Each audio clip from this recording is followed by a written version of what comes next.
Hey, Indian Creek 8th grade students. Welcome back to our daily e-learning lesson. It is Monday, May 4th, one of the favorite days of the year for any fan of the Star Wars franchise.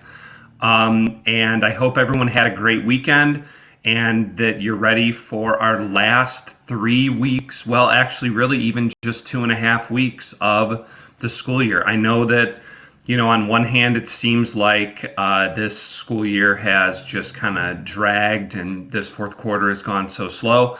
And then on the other hand, it's kind of hard to believe that we're almost there at the finish line. So I hope that everyone is ready for our last handful, well, more. So, I think it's officially 13 days left.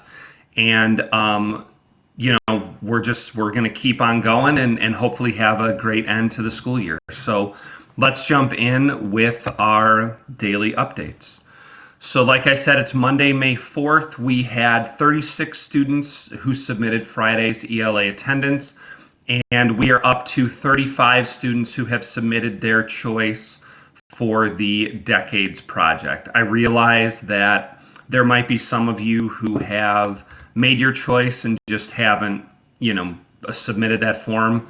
As long as you're working, that's what matters. I just want to keep everyone updated as far as where we're at, because that is the final project that we're doing for social studies. And then just for anybody who's wondering, or maybe you didn't get the chance to start your project last week, the graph here is a breakdown of what decade people have chosen so far. So for example, the most popular choice is a draw between either the 90s or the 2000s, and then the 2010s, and then the 80s, and then finally the least popular choice so far has been the 1970s, with only about little less than 9% of people going with that one. So if you're wanting to go with a decade that few of your classmates have chosen so far, I would definitely look at either the 1970s or the 1980s. But again, you can choose whatever decade you want.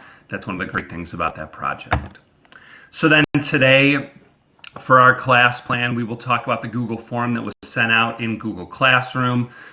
We will just have a brief update on plans for the end of the year. I got a couple different emails towards the end of last week, and since I had kind of been waiting for word from the school district, I didn't want to give any for sure deadlines, but I just want to keep everyone updated in terms of the plan for the next 2.5 weeks. We will be previewing Chapter 9 of Animal Farm. There is an optional quizzes for Vocab Unit 11 running today, and then we'll just touch on the Decades project for social studies, and then everyone can be on their way. So why don't we jump into some of the highlights from the journals on Friday, where you were asked to talk about some of the celebrities or characters that you feel are most like yourself. So I broke these down into first, second, and third hour. I'm not going to tell you which student gave which answer, so it can be up to you who you think in each class is like the people who are listed here. And then, like I said, you can make your best guess. So we had one student talking about first hour who said that she was a combination of Beverly Marsh, Colby Brock, and then Carol, the character Carol from The Walking Dead. We had another student, I'm just realizing I forgot the S in Styles, another student from first hour who said that she feels she is most like a combination of Dora the Explorer and Harry Styles. I thought that was kind of a fun duo. One student said that he is most like Tom Holland, another most like Tony Stark. Then we had a student who said she's like a combination of Jennifer Lawrence, Rebel Wilson, and Anne Hathaway. So some outstanding actresses and also some good comedic minds as well. And then finally, we had a student from first hour who felt that she is a combination of the three main characters of the Harry Potter series, Harry, Ron, and Hermione. So again, it's up to you. You can think about who is in your language arts class if you want to make a guess at any of these.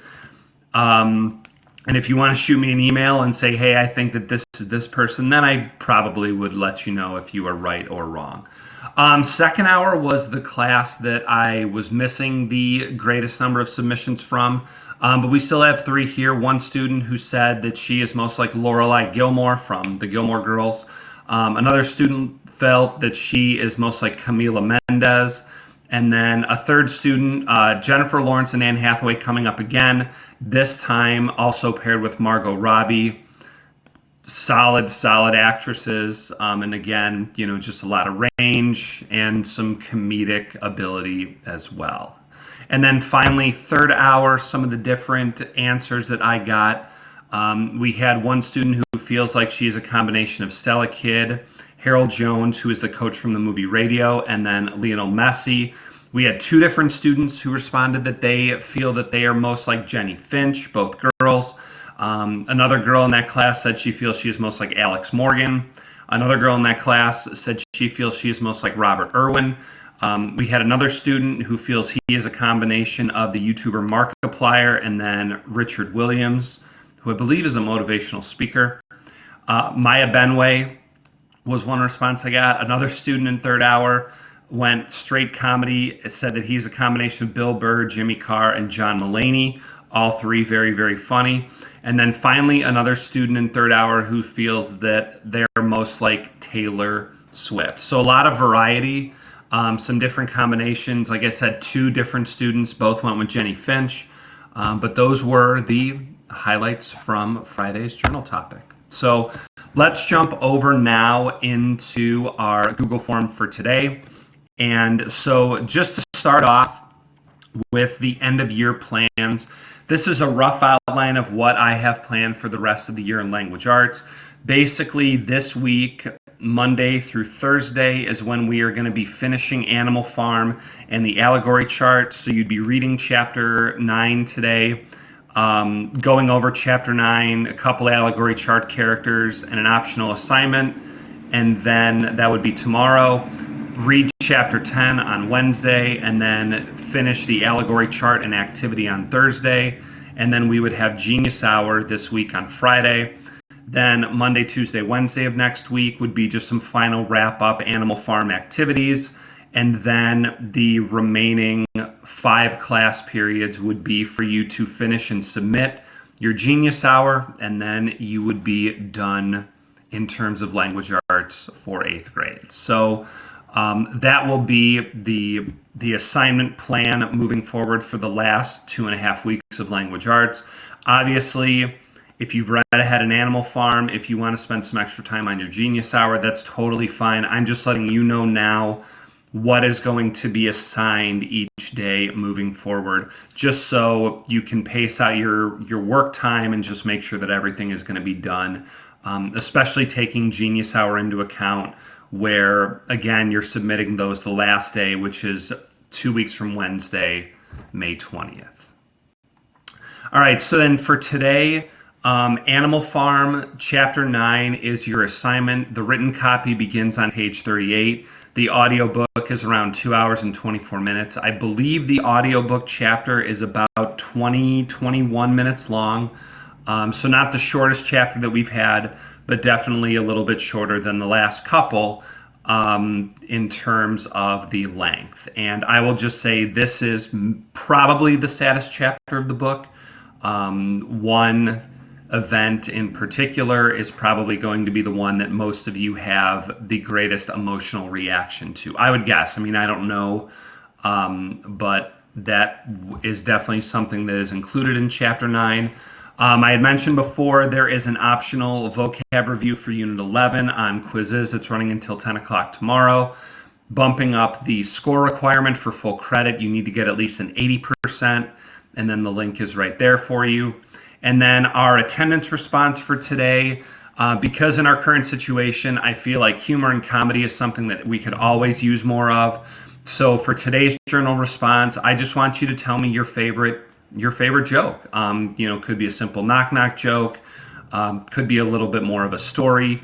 Obviously, these need to be school appropriate. I did put that in there, but just as a reminder, school appropriate. And then if you really can't think of one, obviously you can look one up If you Google best jokes, I'm sure that there will be literally hundreds or thousands of options for you to choose from. And then I will have some of the highlights of those in the stream tomorrow for anybody who's looking for a laugh or to see the comedic genius of your fellow classmates. So that is the Google form for today. We'll jump over into Animal Farm. Like I said, the assignment today is Chapter 9. And so for a preview, for those of you who are looking out for specific things or just wondering, what is going to be included in the upcoming chapter, life on the farm, how does it continue to deteriorate? We've seen animals getting killed. We've seen the commandments changing. We've seen the animals engaging in trade and working with humans. And so how does life continue to get worse for the animals who are not pigs? And then going along with that, how do the pigs justify these changes? How do they explain them to the other animals? Obviously, we've seen things like Snowball being blamed. We've seen Squealer using facts and figures to try and trick the other animals into thinking life's better. We've seen the dogs used as a means of intimidation. And so just how do the pigs justify the fact that life is getting worse or that life is still changing in their favor, in the pig's favor?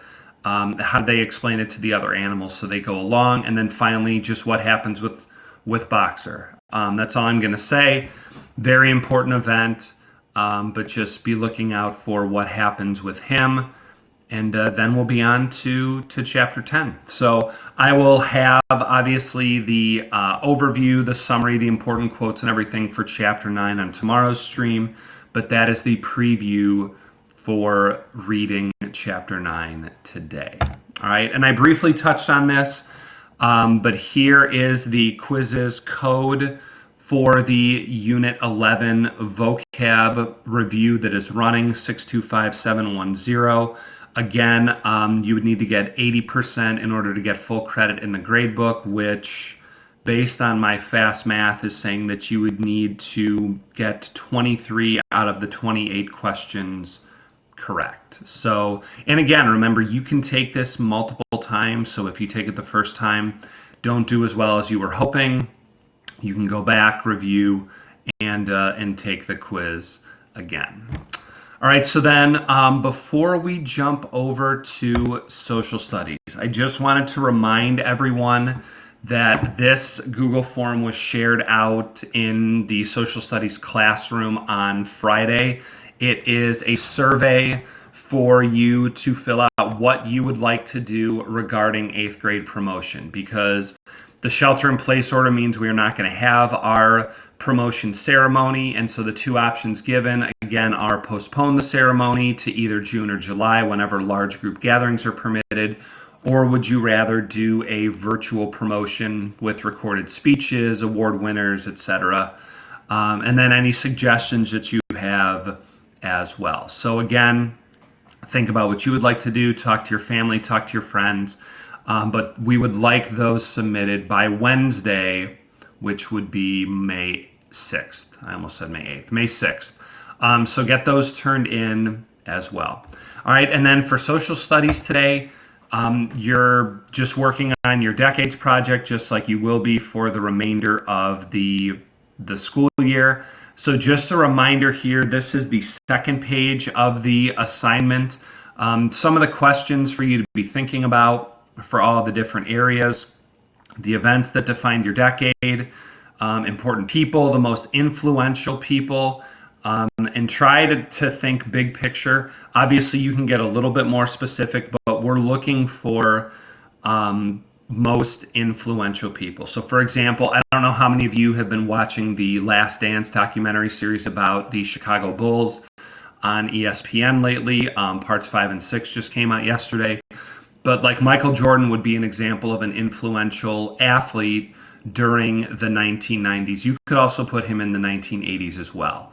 But if you include him, you really want to kind of limit other basketball players. If you went with Michael Jordan or if you went with the Bulls as a team, you wouldn't want to list out every other single NBA champion. You wouldn't want to list too many other majorly influential basketball players, just because it's like, he would be the top or the bulls would be the top. And then there are just so many other areas of society.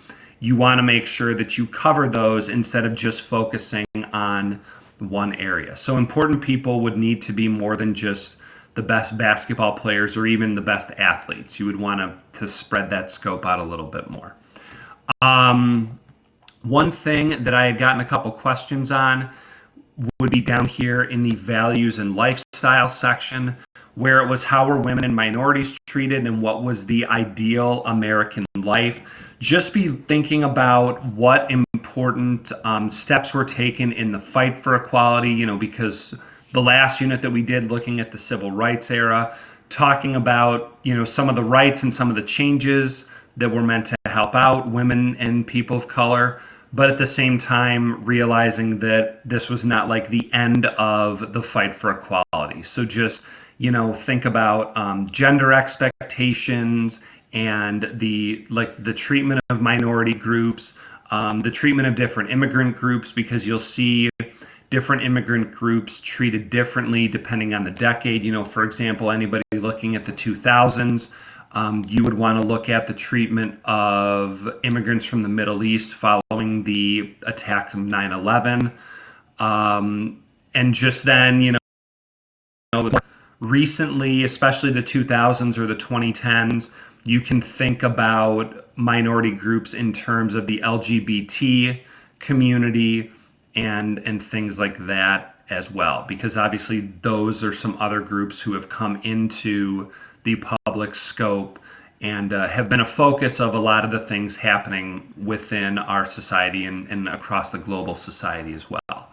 And then the ideal American life would just be thinking about what is kind of the idealized and what is thought of as the traditional American life. So for example, earlier in the century, you had the male head of household who was kind of like the breadwinner.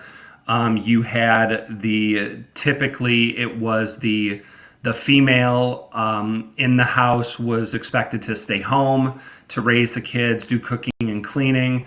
You might hear the term like the white picket fence out in the suburbs.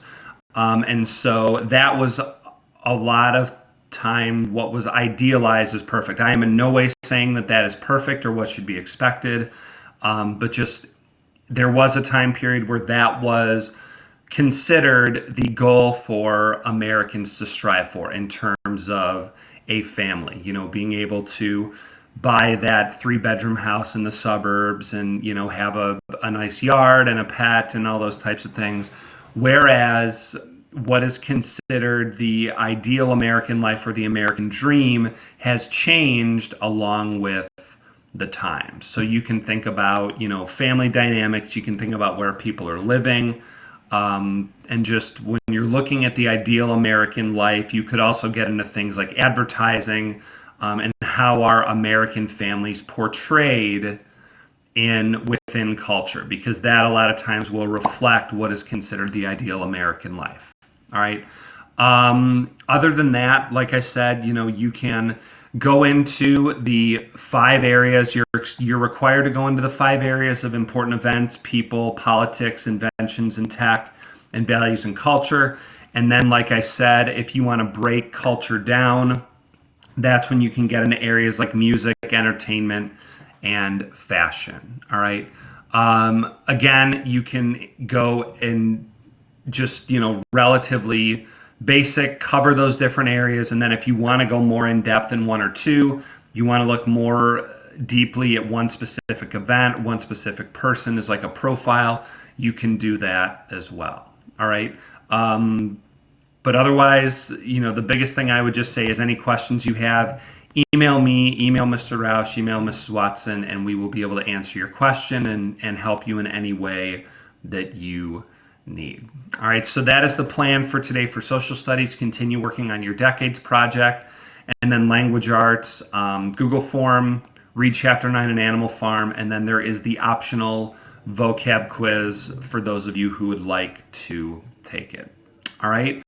Like I said, I hope everyone had a great weekend. The weather was so nice. I hope you all were able to get out, enjoy it, go for a bike ride, go for a walk, spend some time out in your yard with your family. And it's one of those where I just I've said, I feel like a million times already, but I just hope everyone is getting through this time as safely and as healthily as possible, and that's talking about both physically and mentally.